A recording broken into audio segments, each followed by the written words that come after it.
In the last video we made this custom window, so we got our own icon in a nice white style, and we just press F5 to compile and check that. We had this nice window. We're now going to change it slightly, so the first thing we want to do is do a login page. So I've gone ahead and done a Photoshop mock-up. So we've got like a nice blue background with some emoji icons. I've made this little word icon, and then we're going to do this sort of sign up page here. We're just going to do the initial page first, no back-end code doing anything, no animations, just get this static page ready because that's a big enough job in itself. So you can see I've removed the line because the background of this app is going to be this blue background all the time, and I think the drop shadow just looks a bit overkill. So we're first going to remove that. So we just go to this window. You can remove this drop shadow row definition in this grid, the main window content grid, so just remove that row. Then if you go to your drop shadow, just remove that completely. And then we just want to move the page content now to row 1 because there's no row 2. And then just press F5 and make sure that's gone. So there we go, we've now got rid of that line and the drop shadow. Then the next thing we want is this background here. So you don't now work in directly in this window. The window is the main container. This is now a page. This is a login page. So we need to create a new page. So we go to Solution Explorer, right click on the project, add new item, and then in the search at the top just type page. And we want the page WPF. Call this login page. Keep this out a minute. We'll make a new folder and we'll call that pages for as the application grows. Oh, I think I've already got a folder called pages. Include. And then we want to add the login page to the pages folder. So now we've got a basic page. Let's just chuck a button in so we can see something happening. So we've got a big test button, so we know that's the page. And then we need to load the page into this window. So in the main window, we need to go to the bottom here, this grid, and we want to add inside the grid a frame. We'll give it a name of main frame. And then the content we want to bind to current page because that's going to be the page that loads. And now we need to actually add that to our window view model. So the current page we're going to have as an enumerator first. So let's just create a new folder called data models. And this is going to start holding data for your existing things that aren't view models, actual data, like in this case a page. So you'll see as it grows why this is needed. Call this application page, and then it's going to be an enum. I'm just going to have one page for now, login.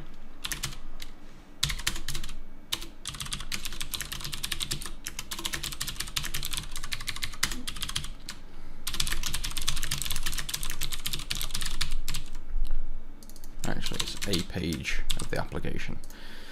So we've just got an enum, which is just a drop-down list, if you will. So you've got options. It's going to be a login. Now in the window view model, we want to create something called current page that we want to bind to here. So in the public properties, we will add application page current page. Get set, and for now we'll just default it to login.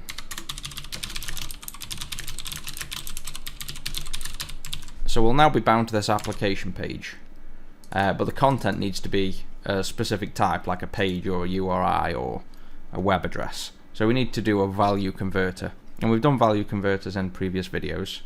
We're just going to add, I don't like the way that we used to do value converters, which is to create the value converter first and then in a resources style. So like in one of these files, you then have to have a converters and you have to add a key, just like you do with fonts and things. So you create a font and you add a key, whereas value converters, you create a code file and then you end up adding a key as well. So we're going to do it slightly differently. So create a folder called value converters, and I've got one here. And then in that value converters folder, we want to add a new class, and we'll call this base value converter. And this is going to give us the ability to reference value converters directly instead of having to constantly define them in a resource file as well. So we want to abstract class base value converter. It's going to be a generic type, so we can pass in a specific type. And then in order to access it inside of XAML directly, instead of having to use this resource, we're going to use what's called a markup extension. And that is the same as when you type like static resource or binding, things like that. They're markup extensions, the things inside the curly brackets like that. So we'll override that in order to provide that ability, and then it's a normal I value converter as before as well, so nothing's changed there, it's still just a value converter. Implement that interface.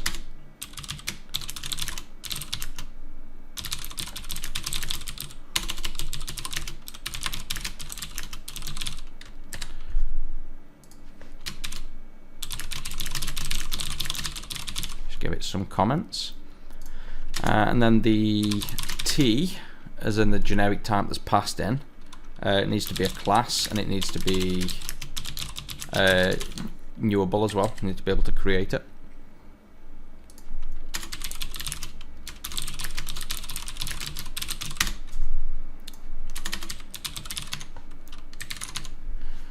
And then these don't need to be oh no, wrong one. Public abstract. We want to leave this up to the actual class that inherits the base to override.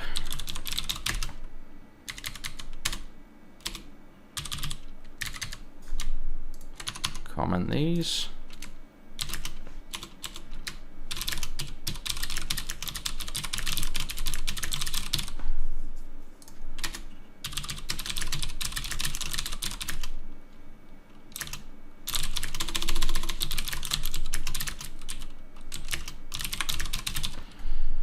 Do for now, and then we just need to implement. We need to have a reference to the type itself, a static reference of the converter, which by default is null.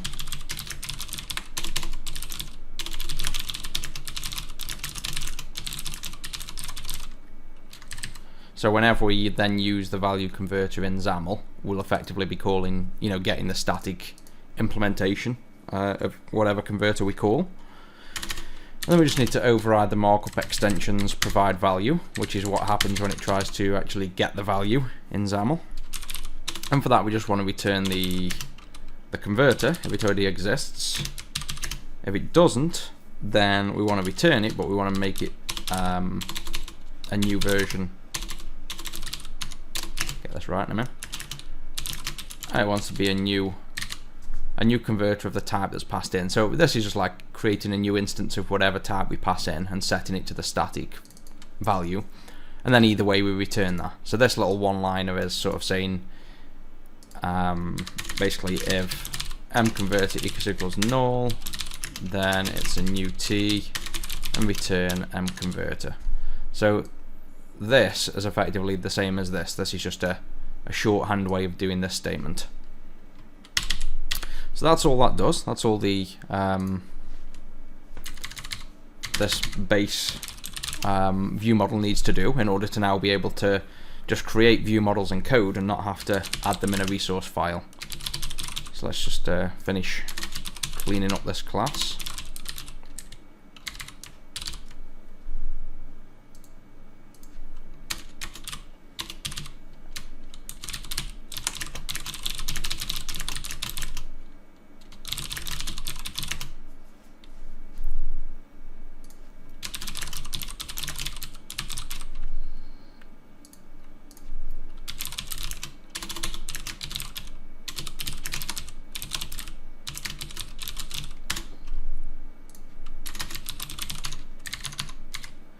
So that's the base value converter. Now we want to create the actual value converter, and this wants to be to convert the application page enumerator into an actual application page. So we'll just call it application page value converter.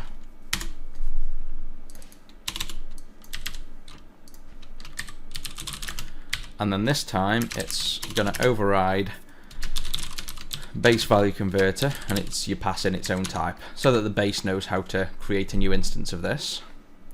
We then need to implement the abstract class.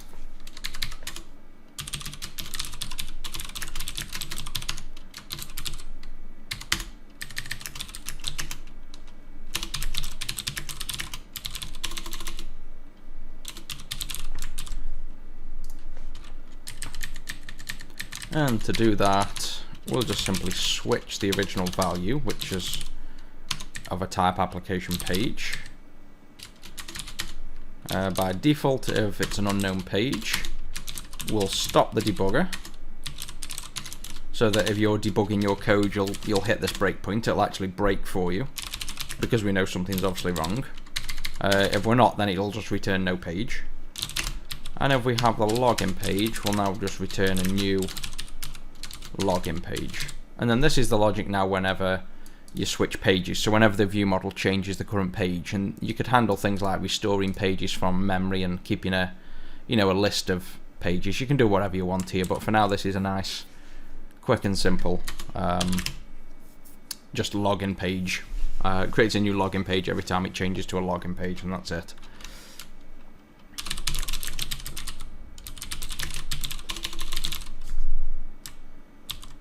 And we don't need to convert back, so that's the application page value converter. So now in order to use it for this content here, we just say converter, and instead of doing your usual static resource and then having to find it from that way, we can now just do local, and you can see there application page value converter, and it's found it that way. This is complaining, does not exist. Let's just see if it's happy to compile, which it should be. Yeah, I just need it compiling. So now when we open this frame as the main content, it should load the current page from the view model, which is set to login, and then the login should fire the value converter, which will hit this, and then it'll come into this convert, and it should load this login page. So let's just press F5 to run that. We get here, press F10, it returns a new login page, and then you can see the test is now loaded. So we've now got a page that's loaded inside the window. So that's the value converter done. We've got the frame done. You'll also notice now, because we want a blue background, we don't want this border anymore, the inner content border.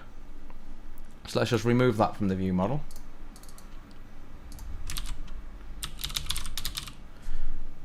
Inner content padding, we just want to change to nothing. Just remove the padding, or in this case new thickness 0, and then that'll allow effectively our background, the blue background, to fill everything right to the edge. And then the final thing you'll notice is just a little bug I spotted the last time. You maximize and you can try and drag from the very top. We've got the resize border still, so you can't drag from the very edge, you have to come in by the 6 points. So we just want to update the resize border to take into account the same as this borderless. So you simply want to say get, and it's going to be return borderless if it is nothing, otherwise it's 6. And that's it. So now when we maximize, or when we're borderless in any way, you can now drag from the very edge just like a normal window would. So that fixes that little issue. So we've done the view model changes, we've done the value converter for the loading the login page, and now one more little thing we want to do on the window is this welcome friend. We've now changed to this little logo. So, and then this background we want to add as well next. So let's do the logo first. So just go to the tile. Now the other issue with this title is you can see here these two chains. This is the actual title, the size of the title there, the text. It's not exactly center because you've got a small icon here and then 3 buttons here. So to get this perfectly center, instead of it being in column 1 in the center, we're going to change it to column 0, and then we're also going to have a column span then to basically span all 3 columns. So now you can see the little chains are at the very edges. So now it goes through past these buttons and completely expands. So this is then perfectly center. So that's going to get that center, and now we want to change the actual text. So we want to change this text block of header text here to our word logo. So to do that, we'll just do a stack panel, and then inside that we're going to have a text block, and because we want each letter of the text block to be different, we'll do a run inside. So we want to make the font family first to be bold, which we don't have, so let's go and add that quickly. Go to the fonts, copy and paste the regular, call it bold here. While we're in here, we'll also add some font sizes.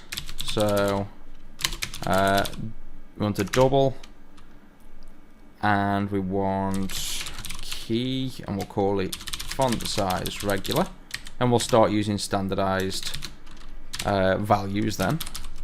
So I want font size regular, font size small of say 14, large say 30. We can change these afterwards. Double needs system add-in, so I just press Control and dot, and that offered me this XAML namespace to get added for me, and then it put it in front. So let's just copy that between the 3. So we've got some font sizes now we can use, and we've now got a Lato bold font. So we want the text to be Lato bold, and now inside the text block you can do, if you want to style different parts of the text, you can do things called runs, and run text, the word W, foreground color, and again now we need some colors adding. So before we can do this, let's just jump to the colors. Now let's copy and paste this one. We want another grey for this grey here, sort of the faded grey. So we'll call that one foreground dark, and that colour is, I think if I remember rightly, BD. Foreground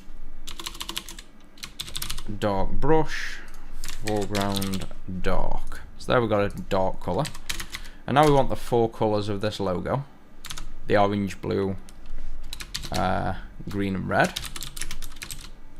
So the key is going to be, we'll call it word blue, and the blue is 3099C5 I think, and then we want the brush for that as well.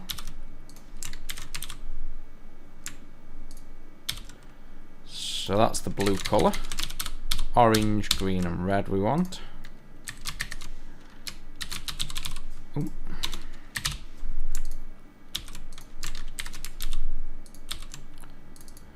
The orange is FF A800.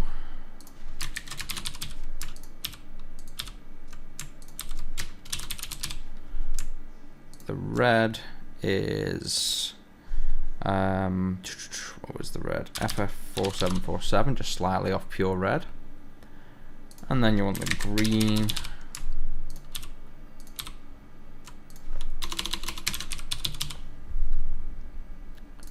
which is OOC541. So we've got some colours there to use. So now the W we want to be orange, so that's just going to be word orange. You can see there's a W.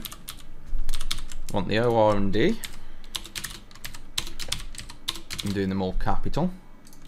So we want blue, red and green. And obviously you could just import a logo from Photoshop as an image if you want. I just figured do it this way to show you a new way of you know, making some custom text.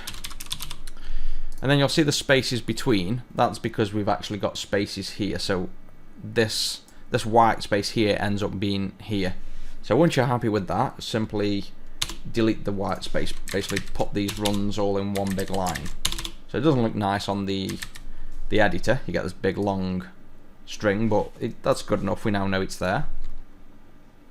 We should have bold font. It just doesn't show up in this. It hasn't actually dynamically loaded that. And then we just want this by Facetto written underneath, and that will just be another text block. Text by Facetto. Foreground. We want to be dark brush, I think. And then we want to align it in the center.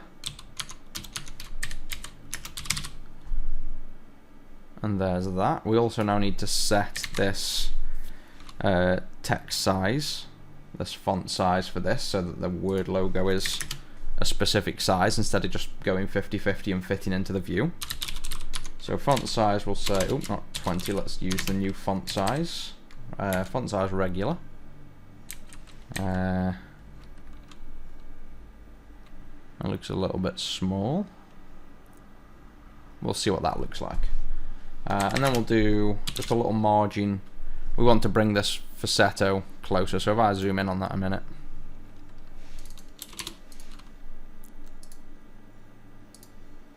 You see this big space between the Facetto and the word. Let's just add a negative margin to the bottom of this word. So for that, we just add a margin. Left, right, top, and then bottom we'll do -5. And there we go, it's brought the Facetto closer. We're now right at the very edge as well. I think we might want to add a little margin to the top and bottom, but to be honest you can just go all around. So that's brought it in. So that doesn't look too bad. Let's see what that looks like. Press F5. So that actually looks fine. So we've got a cool little logo now that's actually just pure XAML, just our font with the colours. So we've now got this this title, pretty accurate. So I'd say that's as accurate as we need it there. That's pretty cool. And now we want to do this login page. So we're going to put the background on the login page for now. I mean, we could put it on the overall background, which actually we might do that. Might put it on the window as the background. Yeah, I think I will. So first let's add to the images folder, create a new folder called backgrounds. I've got a feeling that exists. Yeah, I created all the folders in advance. And then include existing item. And if you go to resources in the Git repository and then backgrounds, you'll see I've created this emoji background. It's just a transparent PNG, so we can style the color whatever we like. And now we can use, in this border, we can use a border background, and we can then use, I think it's an image brush, with tile mode set to tile. The viewport units set to absolute, so the size of the actual image that we want to tile, and then set the viewport itself. And what will we have? We'll have about, I think it's spaces, 0, 0, 500, 500. Yep, so that's like a 500 unit wide for the image. So the original image is 1,500 pixels, but a good size will be about 500 units for all those icons, and then they'll tile and repeat themselves over and over. Image source is images backgrounds. I think it's called emoji background.png. We need to set the we need to wrap this in another border, so we can do a background within a background. So just put that border inside another border, and the top border's background can then be the blue color, which has not worked for some reason. Let's oh, there it is. So the content presenter, we haven't got a background. So maybe the content presenter is going to override. It's not going to be transparent. Let's just check. Let's open the where are we? Pages, login. And let's just horizontally align this so it doesn't take up the full width, and then run, and let's see if we can see the background behind this, which I think we should. I think the UI is just not going to show. Or not. So maybe we have to set the background to transparent. Nope. Okay, so that isn't going to work that way. We've got a background on this content presenter. Okay, no. For now, we'll just move this out. So let's just get rid of that, leave the content presenter in. We'll figure out a way in future to put this inside the content presenter as the main background. So for now, let's just chuck it in the login pages background. So let's get this over here. And then similar to before, we want to now do a border as the top one. The background wants to be the blue color. Get rid of this button. And then we want a grid for the rest of the content. You can put the background on anything. So I'll put this image background, this repeating brush, on the grid. Now you can see we've got this emoji background. So if we press F5, you should just see that now as a nice blue background. And there we go, and you expand and it just carries on tiling. That gives us just a nice looking form, and I think we'll have that as the main background to the whole application. It's just that I'll figure out a way to put that in the main window as opposed to the login screen, but for now it's fine there, so you can see where it is. So we now got the background. So next thing we want to do is the sign up. We want to start putting all this content in. So this is going to be a border first, the main outside part. But we also want the entire screen to be scrollable. So if this was too large, the content of this login was too large, we want to be able to scroll. So let's start with a scroll viewer to keep everything else inside of. Change the visibility for each of them to auto so they don't show all the time.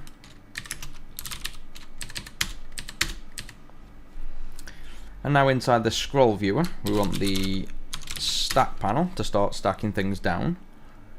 We want the stack panel to be this though, the whole content. We want to align it horizontally center and vertically center.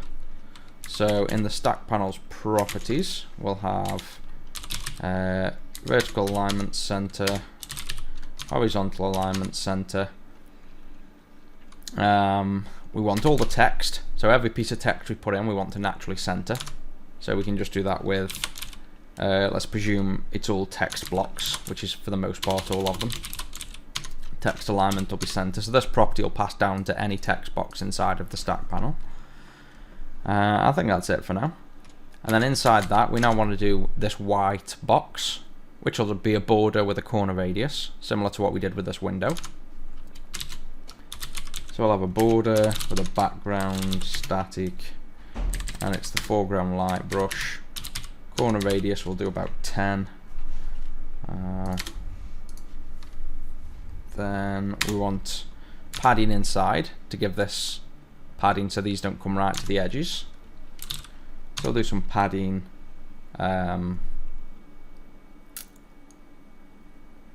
Yeah, we'll do, what should we do? We want a big one here at the top, so we might as well add that padding to the border, so say about 50, and then put like 15 around the edges, so left 15, top 50, right and bottom 15.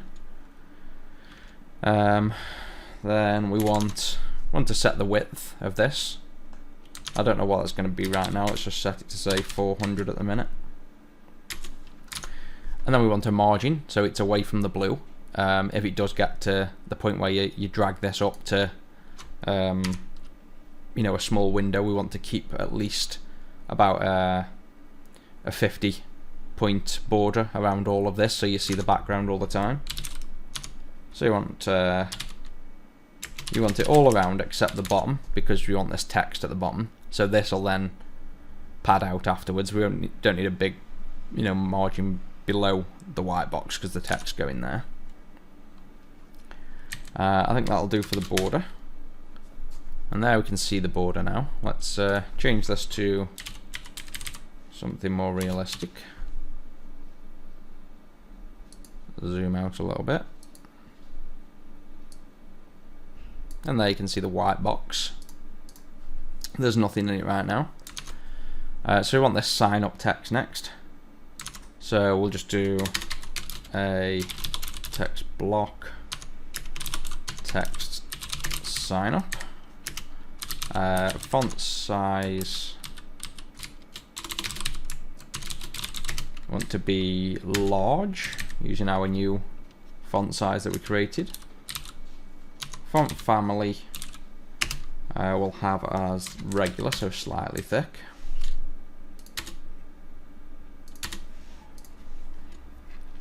And then the foreground we want to be the blue colour. See what that looks like. Hasn't looked too bad. I think it looks about right. Now we want this text below here.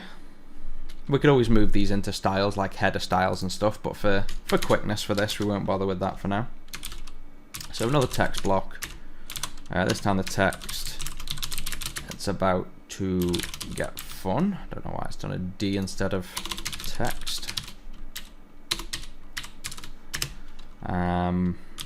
See what that looks like. It's complaining at. Child is set more than once. Oh, we're in a border. We can't be in a border for that. We need to put a stack panel here.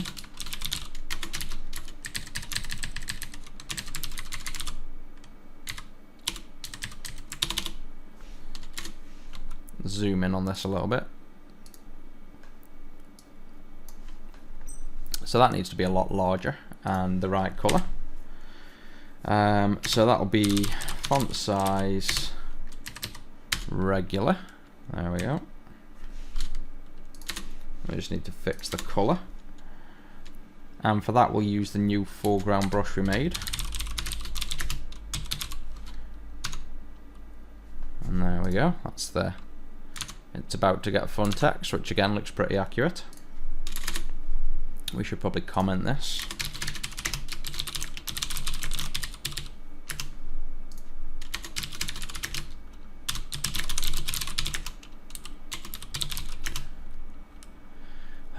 This is the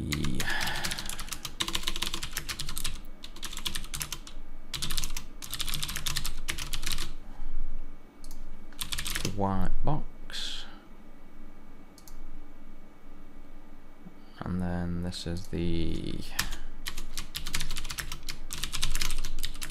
sign up header,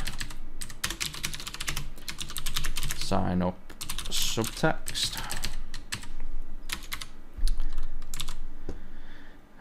What do we need next? We just need the two text boxes. So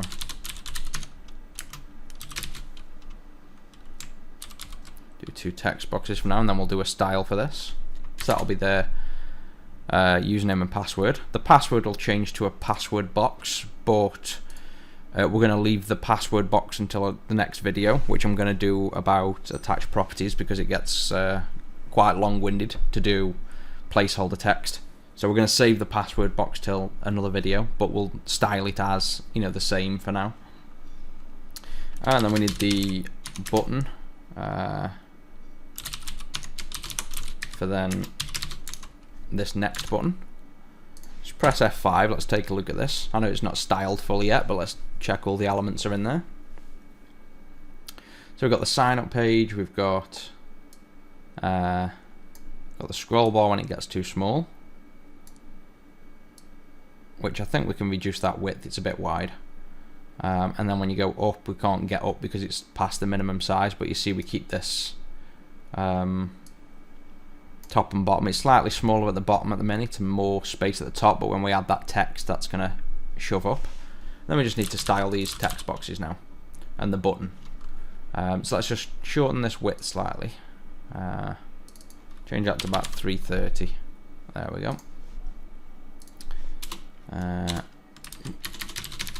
This is email, password, next button, and then outside of the border we want to put the text below, which is actually going to be a button because it's a clickable. So it says I already have an account. It looks like text, but that's going to be a clickable link, so we'll make it a button, and then we'll style that again. I already have an account, and we'll add the style when we've made one. So right now it's a button. We don't want it full width. We want to well,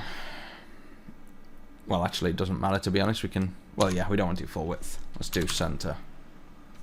Same for this next button. You don't want that full width. We'll style that because it's not full width, it's just, you know, cut off there. So horizontal alignment, center, that's that button. Right, let's get around to styling this. So I think that's the login page done. We'll start with some simple ones. So we'll edit the buttons. So again, we'll zoom in a bit. We're going to edit this next button. So let's first, there's a way to, if you're styling a control, the button's a specific one because the text inside of it has an issue. Like if we do font family and we try and make it bold, and you'll see it looks bold there, but when you run it's not really bold. All it's done is put a faux bold on, and then you see it's gone. So you can't actually set the font of a button content directly, so we're going to have to override the button's template to allow that. So instead of just creating a new template for a button and losing all of the current styling, you first want to start with the entire template of the regular button and then tweak it to suit. So we want to make two styles. We want one for this orange button, which will then become the default for all buttons. So just right click on this button, it can be any button in the UI, edit template, edit a copy, let it add to this document and just click OK, that's fine. And then it's added it to this document. And we're just going to cut the whole control template out. So this is the default button template. I'm going to cut that away, delete the resource, go down to the button and delete the template that it's set it as there. And now if we go to our button styles and we minimize these others, we're going to add our own style. So style target type is a button based on the base style as always. So that's our new style. This will then become the default for all buttons. Yeah, I think we can, yeah, we don't need anything else. And now if we go to the setter, make the property template, setter.value, and then paste in that control template, you can remove the key. And now there's the default button. So we've got the whole default button template. So all this is done now is created a new style that hasn't got a key. So this will apply to every button. That's effectively like a copy of the original button in WPF. And just to prove that we've got that, let's just do setter property background value red. And there you can see every button has now got this default style, which is the original style as well. We haven't lost anything. So now with that original style, we want to change just the things we want. So the background we want to be the orange color we've got. So you see this orange. The foreground wants to be the white.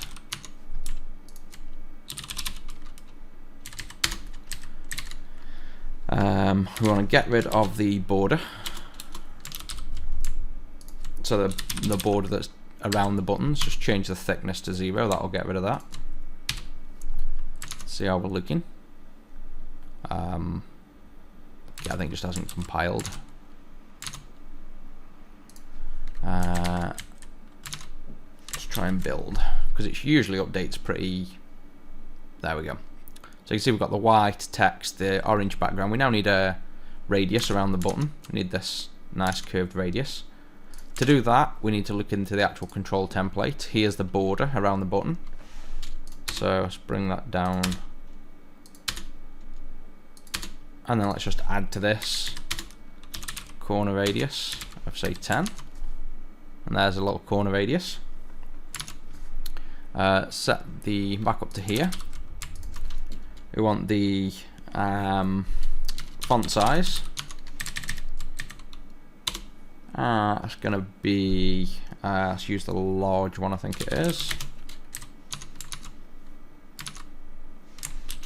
Build. Yep. Let's set the font family for good measure. And we're going to have the regular, the slightly bolder font. Now we need some padding in these buttons. It keeps going back to the original style. To separate, you saw how close that text was to the edge. So let's just pad that out. We want quite a lot of padding left and right. It looks nice on the buttons to have a bit of space. So we'll do 50 on the left and right, 10 on the inner. And then we'll also add a margin around the button, top and bottom by default, so that when we place these buttons in, they're not going to be all squashed up, you know, to everything else. We'll add that to the actual button. I think that should almost style just like the button in the Photoshop. So there we go. Let's press F5 and take a look at this. That's not bad. We don't want this blue colour. This is the Windows default blue. You'll notice the font I was mentioning also hasn't gone bold, even though we've set it to regular, which is like thicker. So let's fix the text and let's change this hover effect to be our blue, this blue background. So let's do the, where are we? Let's do the text first. So right now there's a content presenter. Because the button's content could be anything. You don't have to set text in here. Where are we? You don't have to set text here, but we are going to. Our button style is going to be text, just for this example. So we're going to completely remove the content presenter. Just change it to a text block for now. So we don't need the content presenter name, which is also referenced here. Let's remove some of these additional, like toggle checked we don't care about, as pressed we don't care about, mouse over, sure, don't care about that. We don't care about the border anymore, so just remove all that. Content template we don't care about, but we do want the content. In this case, text wants to be the content. Don't care about the format, we don't want it focusable though. Horizontal alignment, matches, margin matches, remove that. Vertical matches. So now we want to set the actual font family that wasn't being set before, and that wants to follow the template bindings font family, so it picks this one up, and that should fix the boldness of the font. So let's check that. And there we go. So now we've got the bold font that we wanted. Let's fix this hover color. So we've got these triggers here. On mouse over sets the background, so it's pretty much already set up. Sets the border, which is this one here. So it says the background colour of that border. And we'll just replace this with our, and now it just, there's an issue with Visual Studio. The IntelliSense gets lost inside of triggers for some reason. So we just copy this word one here from orange, and on hover we want it to be our blue. Let's see if that works. And there we go, there's our blue. So there's the button pretty much done. Now you've got to remember about the button style as well. There's a hint here, is enabled false. So we also want to handle when the button's disabled. So it's already got the trigger ready for us. We just want to change that background colour to, I don't know, say Fasetto. I think, no, not Fasetto. Foreground dark. Let's see what, oh, and then we'll have to disable the button to check that out. So let's go to this button, let's just set as enabled to false. And there we go, that's a nice looking disabled button. And I think the hover then won't work on the, okay.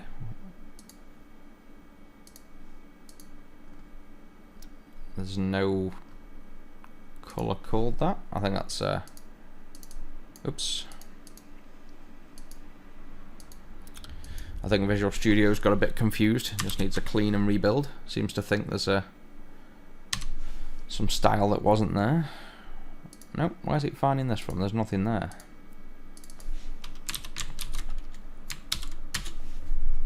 Nope, okay, Visual Studio's a little bit messed up. So let's, wonder if it's anything to do with that.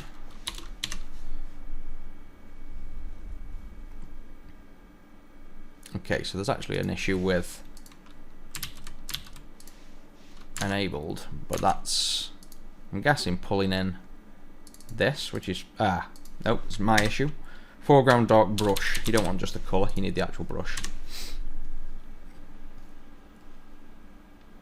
And there we go, so there's the disable button. So the button's done.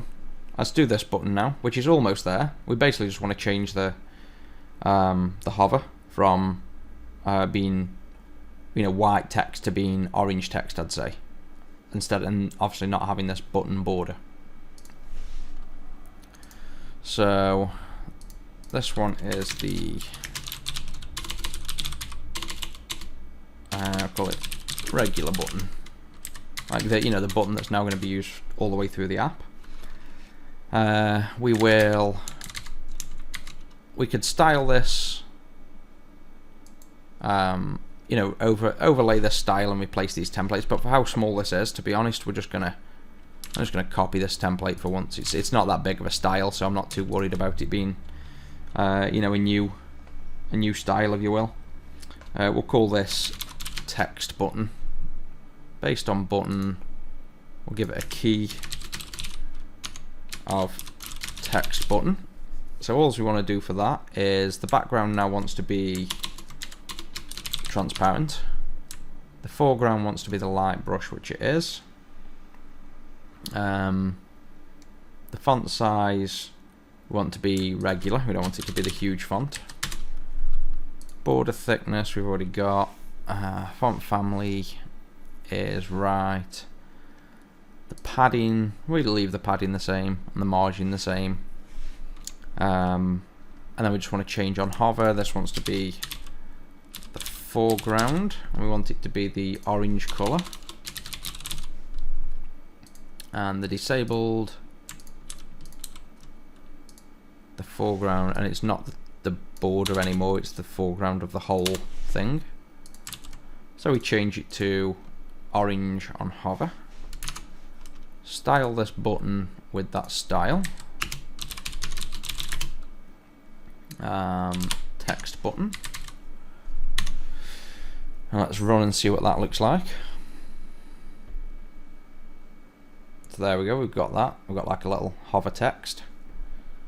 We can turn off the disabled bit of this button now.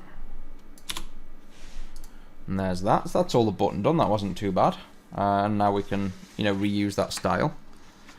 We've added the colours, the fonts. So the only thing left now is the text style. So we want to go to the text XAML, and then in here we want a new style, and we also want, you can see this email and password. This is like the placeholder text, the watermark if you will, before you type an email. You've seen them on most websites. So at the same time as styling this, we're also going to add a placeholder text. So we'll create a new style. We'll do the placeholder first. We'll call this text box placeholder. So we're not going to add any custom style to this this style. We're literally going to add the ability to have a placeholder text. Then we'll override this style and add the styling to it, so that we can, you know, keep those two things separate. So I want to override the base style as always. And now, first thing we want to do, the property, the border brush, so the colour of the border. You can see we want this underline, we want our blue colour. So that value is going to be the blue colour. In fact, I said I wasn't going to style it. I am actually going to style it, so ignore me. I'm just going to style the whole button and add the placeholder text. And then what we're going to do is add finishing touches. So we want this underline, we want this colour, we want this placeholder text, things like that as standard. Then what we're going to do by default is just add like the padding, the margin, little extra bits. But we're going to add some style. Or no, let's just style the whole button like this. So will we want to do anything with that? No. Okay, so let's just remove that and let's make this the default style. Let's just style the whole thing. So we can always change this after if not, but let's just go for it. So the font size we want to use, we'll go with large, nice big chunky text. I want some padding inside to separate the text, so let's just give that, say, 10. I want some margin around, similar to the button, so everything isn't squashed right against it. And again, we want just the top and bottom, so let's just add a 5 pixel, well, a 5-point top and bottom padding. We've done the border brush in blue, and now we only want a bottom border, so let's change the border thickness. And you want the bottom, so it's left, top, right, and then the bottom one, just do 1. Says the border font size, we haven't done font family. We want the text that we type to be bold. So the placeholder text is going to be light, and then the text we type is going to be like this bold text. So this is the actual text we're typing. So this wants to be, and I'll say bold. We don't want actual bold, regulars, our kind of semi-bold, if you will. So that's the font family. As all your styles. I don't know how that'll look. Let's just run that and see. And then we're obviously going to have to override the template now. So we'll do the same trick with the text box template. So that doesn't look too bad actually. So in fact that's almost spot on. There's very little to do other than add the placeholder there. So go to here, click one of the text boxes, right click, edit template, edit a copy, place it in this page, cut the control template, delete the resources that it added, delete the template it put on your text box, and then go into the style, set a property template, in the value, paste the control template, delete the key, and now this is the default text box style. So in order to add a placeholder, we're going to wrap this whole thing in a grid, because then you can place two things in the exact same, you know, one on top of the other. I'm going to place the placeholder text directly over this text and inherit from the actual the styles of the original. So this is the original template. Well, in fact, move those styles out. This is the only thing that's the original text box, the border and then the scroll viewer with this special key that gets replaced. So all we need to do is wrap that in a grid. So there's the original. And now, as well as the original, we want to add a text block.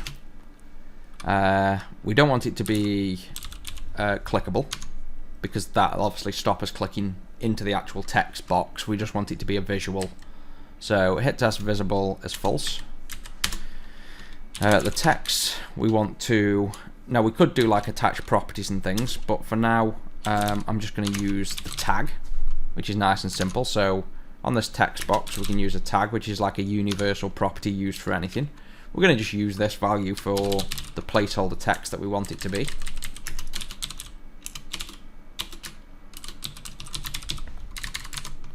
And we're going to bind this text box to that value of tag. We need to give it a name so we can access it with these triggers later. So call it placeholder text, or call it placeholder rather. Set the font family, and this time we want to set it explicitly to thin, because we want the main text, as we spoke about, being thick and the placeholder text to be thin, like that.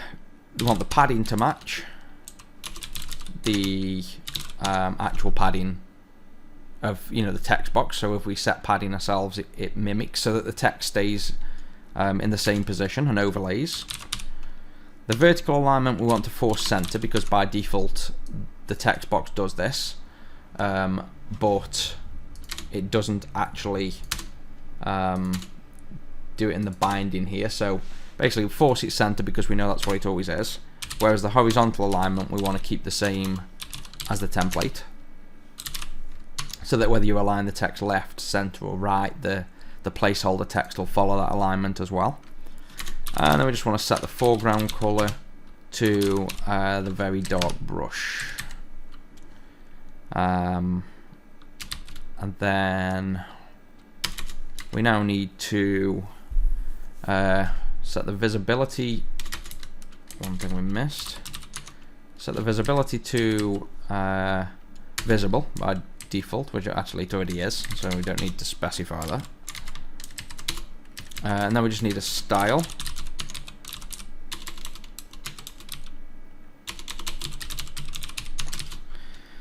And we need the style for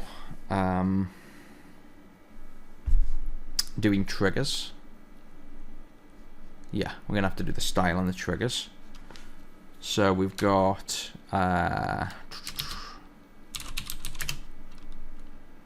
target type, text block, yep, that's right. So we've got the style, do style.triggers, and we want to do a data trigger. And we want to bind it to the text of this box, and we need to find that, because we're now inside, this is a template, we need to find the templated property. You can't just use this template binding inside of a style, because we've gone from being inside of a template to now being inside of a template of a template. So you're going to have to use binding text with the relative source set to template binding. So it's the same thing, it's template binding, but you have to specify it this way. We want the text in the data trigger. Set the default value to nothing, effectively. So it's, by default it's not null, it's nothing. And the data trigger will work by stating if there's effectively data, then if the value is this, rather, the value is nothing, then we want it to be visible. In fact, yeah, so we want to set it to the visibility to collapsed by default. And then this data trigger will fire when the text is equal to nothing. And when the text equals nothing, we then set the visibility to visible. And I think that's right. So effectively this text block's here. If we got rid of, say we got rid of collapsed, and the whole style, and we just run this now, we should actually see this text block with the values in there. There you go, email and password, but they're always there.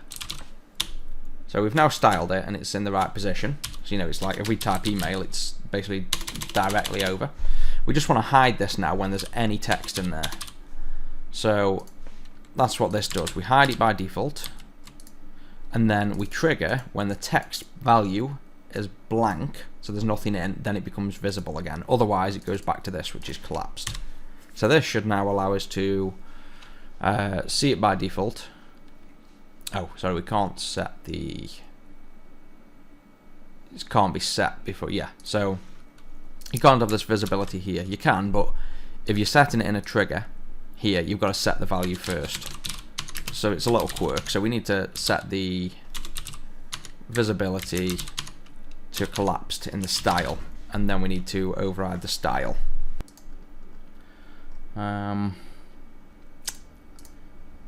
Yeah, so I've done this wrong here. This relative source has to be relative source and then templated parent, that's the one. And I think that should work now. So there's the email, and there we go, so it disappears when you type. And obviously password will become a password box in the next video. So we're almost there now. Let's take a look at this and compare it to this. So there's the screen, the actual one above, and there's the Photoshop. So you can see we've got, this is close enough. We could go slightly larger, but it's close enough for what we want. I'm getting confused which one's that's the Photoshop now. So really we want a slight margin between these two, I think, just a little bit more. And we need a decent one here between the bottom. And I think that's it. I think it's going to be the same then. So let's go back to here. We'll go to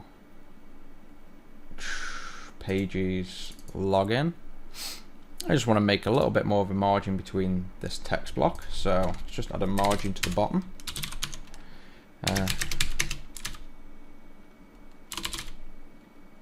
That margin, and then same with this text box. After the text box,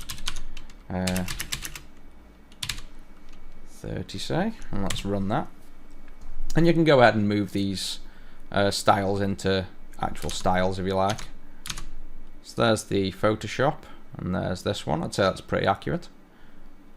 So overlay that, and you can barely tell the difference between the two. So I'd say that's a nice form now. And then we can, if we drag up, we've got the scroll bar as well. And we go maximized. We've still got the window here all nice and looking cool. So I'd say that's you also see this nice little effect we've got due to the curve. We actually have like a nice curved scroll bar, like a little radius on the scroll bar, due to that wrapping that we did in the custom window.